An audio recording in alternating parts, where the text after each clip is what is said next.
Non, on est dans une situation où c'est ce que vous dites qui renforce l'extrémisme. Quand vous dites que l'immigration pose un problème, il faut aussi parler des avantages de l'immigration. Parce que moi, quand je travaille en France, je paye mes impôts ici. Donc les étrangers qui sont là, il y a une partie qui peut travailler et envoyer au pays aidé. La majorité paye ses impôts, s'installe dans vos pays, enrichit vos pays. Donc ce sont des citoyens productifs. Après, il faut voir, il y a une minorité qui vient, il y a des morts, certes.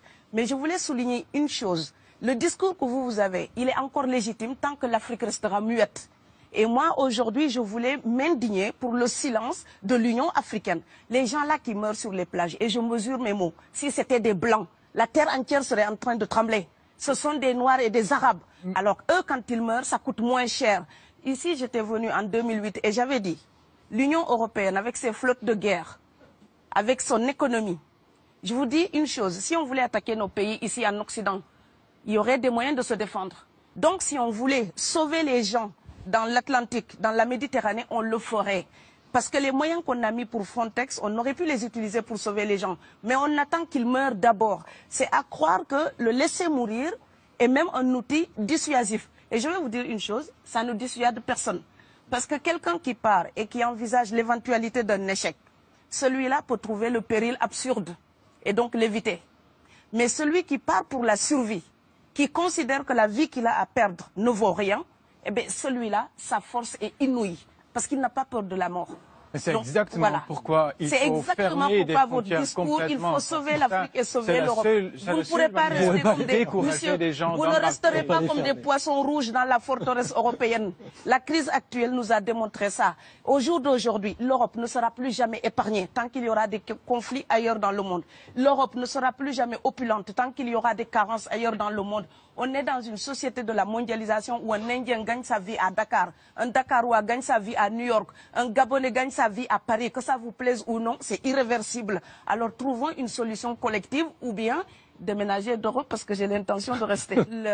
Quand quelqu'un part, c'est comme quelqu'un qui est élu, choisi, peut-être le plus débrouillard. Et il y a tout un clan ou toute une famille qui pose son espoir sur cette personne-là.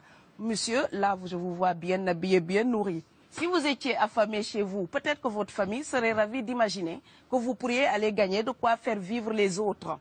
Donc c'est aussi une solidarité qui est en œuvre. On laisse partir quelqu'un, on compte sur lui. Vous allez me laisser terminer.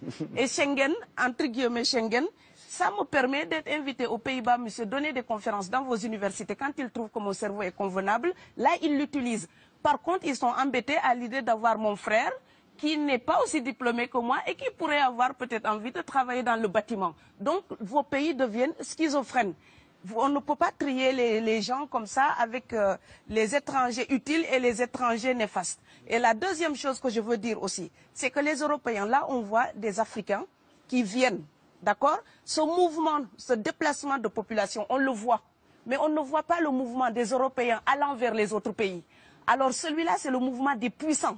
Ceux qui ont l'argent, ceux qui ont le bon passeport. Donc vous allez au Sénégal, vous allez au Mali, vous allez dans n'importe quel pays du monde, au Canada, aux États-Unis, partout où je vais, et je voyage tout le temps, je croise des Français, des Allemands, des Hollandais. Je les rencontre partout sur cette planète parce qu'ils ont le bon passeport. Donc, comme avec l'exotisme, l'Europe s'était arrogé le précepte unique, unilatéral, de l'exotisme. Les autres sont exotiques. Alors que pour quelqu'un de mon village, il n'y a rien de plus exotique que quelqu'un d'Amsterdam.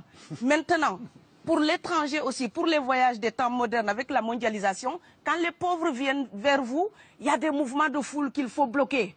Mais quand vous, avec votre passeport et avec toutes les prétentions que cela donne, vous débarquez dans les pays du tiers-monde, là, vous êtes en terrain conquis. Donc, on voit les pauvres qui se déplacent, on ne voit pas les riches qui investissent dans nos pays. L'Afrique se développe à un taux entre 5 et 10%. Ce n'est plus de la progression, c'est de la surchauffe. Sauf que quand des pays du tiers-monde se développent et qu'ils n'ont pas les moyens pour gérer tout ça, il faut une ingénierie, il faut une formation, il faut des populations pour installer une démocratie. Là, cette surchauffe-là, vous avez besoin qu'on reste dominé pour servir de débouché à l'industrie européenne. Alors il faut arrêter l'hypocrisie. On sera riches ensemble ou on va se noyer tous ensemble. Et je pense que l'Afrique et l'Europe, par exemple, sont là comme des enfants qui se regardent à travers un miroir déformant. Il serait enfin temps qu'ils se respectent, enfin qu'elles se respectent suffisamment pour que l'Europe arrête de nous envoyer ses déchets industriels pour construire avec nous de véritables industries, pour que l'Europe participe à ce développement et que l'Afrique, 60 ans après les indépendances, arrête de dire c'est la faute des autres. Au bout d'un moment, indépendance, c'est responsabilité. Si nous sommes vraiment indépendants en Afrique, nous sommes aussi responsables de notre destin. Et ça ne se fera pas sans les Européens et l'Europe ne s'en sortira pas sans l'Afrique parce que sinon nous serons un boulet que vous traînerez. Donc ce monde-là est lié et je pense que l'entente, je rêve d'une entente, d'une fraternité. Oui, je sais, ça fait bisounours. Mais il me faut garder cette utopie-là pour garder le courage d'écrire toutes les nuits. Parce que j'ai fait le vent de l'Atlantique il y a bientôt 12 ans. Aujourd'hui, à l'époque, quand je parlais de dizaines de morts dans l'Atlantique, on me disait « tu exagères ». Maintenant qu'on les ramasse par milliers, je suis absolument triste de devoir réaliser tout simplement qu'en tant qu'auteur, je ne fais que répondre à l'injonction de Schiller. La dignité de l'homme est remise entre vos mains, gardez-la.